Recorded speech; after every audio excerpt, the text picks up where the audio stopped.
現在恭請聯區藝術協進會主席黃歡先生致辭。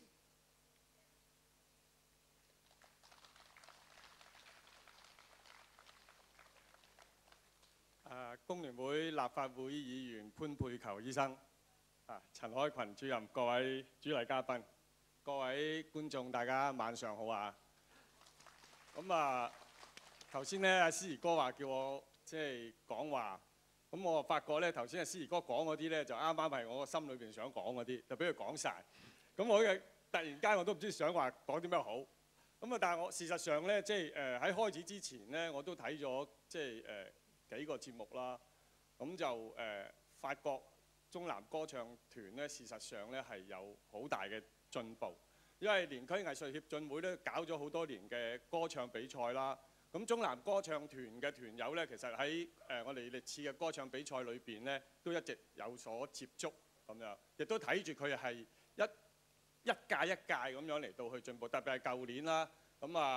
參加我哋嗰個比賽嘅時候咧，都攞到獎嘅嚇，直情係可以去到我哋最後嗰個頒獎典禮嗰度嚟到去演出。咁頭先咧有幾位美少女佢又話16年咧等到頸都長。咁但係事實上咧一個人等咧可能16年咧都勉強都可以嘅。但係如果要一個團體咧嚟到去能夠大家喺度共同生活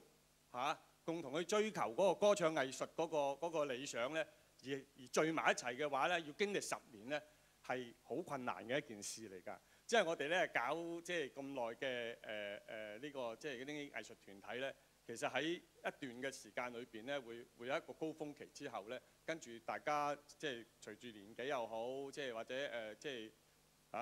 始終都會有一個高潮低潮嘅分別。頭先話哥哥話風風雨雨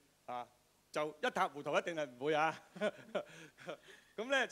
但係咧喺一個團體裏邊咧，能夠堅持10年咧，當然咧唔少得話各個團友對呢個藝術嘅追求啦，更唔少得嘅咧就係